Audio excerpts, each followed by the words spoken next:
जब प्रभु पास्टर ने मुझे बोला कि मुझे गवाही देनी है, तो अपने प्रार्थना जीवन के बारे में कि कैसे मेरे प्रार्थना में और प्रार्थना करने की वजह से मेरे पढ़ाई के जीवन में, अपनी ज़िंदगी में एक उन्नति आई, तो सबसे पहले मुझे चीज़ याद आई वो मेरी क्लास 10 थी।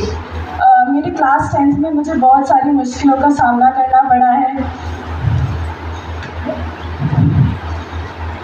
तो मैं जब क्लास 12th 11th में जाने के लिए हमें साइंस स्ट्रीम लेनी होती है।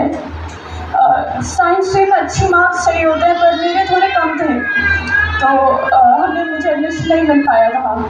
तो मुझे उस समय बहुत बुरा लगा कि परमेश्वर ऐसा क्यों। मैं आपसे प्रार्थना करती हूँ, मैं आपके वचन को पढ़ती हूँ, इतने सालों से प्रभु जी मैं आपके उपस्थिति में आई हूँ, पर ऐसा क्यों। जो लोग आपकी प्रार्थना नहीं करते, जो आपको मानते नहीं हैं, उनके लिए ये सब संभव था, उनको एडमिशन मिल रहे थे, पर प्रभु जी मेरे साथ क्यों।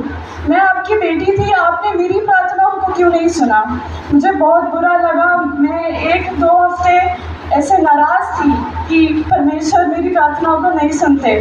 मेरे मम्मी पापा दोनों कलिसिया में मतलब मिनिस्ट्री में हैं सालों से, और उसकी वजह से मैंने परमेश्वर को जाना था, पर एक इंसान की तरह जो अच्छी चीज़ें बताते हैं, एक इंसान की तरह जो अच्छी शिक्षाओं को देते हैं, पर जब मेरी ज़िंदगी में मुसीबतें आई, तब मुझे समझ आया कि वो सिर्फ अच्छी बातों को नहीं समझाते, पर एक अच्छे खुदा की तरह हैं जो हमारी प्रार्थनाओं को सुनते हैं।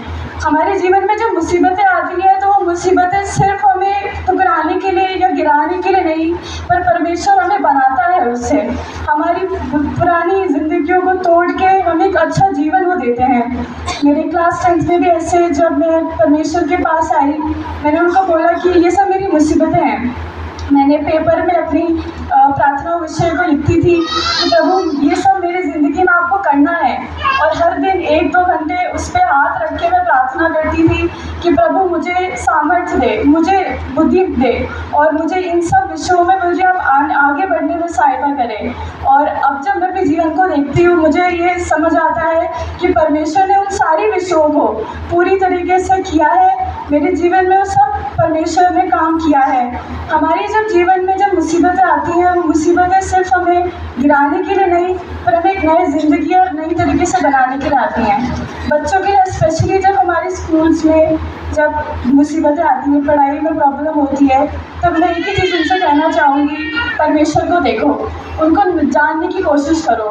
भले ही हम पढ़ाई करते हो, प्रार्थना करते हो, पर हर दिन वचन को पढ़ के थोड़ी समय उनके पास आओ, अपने मन में पूरे विश्वास के साथ कि वो कुछ कर सकता है, पूरी तरीके से उन पर समर्पित हो जाओ और विश्वास के साथ प्रार्थना करो, तो वो सब जो हमें बहुत असंभव लगता है, उस परमेश्वर के सामने वो सब संभव हो सकता है। मैं बस यही बोल के बैठना चाहती हूँ कि आप प्रार्थना करें पूरे विश्वास के साथ, पूरे मन के साथ, आशा के साथ आप प्रार्थना करें, और आपकी प्रार्थनाओं की सारी विषयों को प्रभु ज़रूर उत्तर देगा।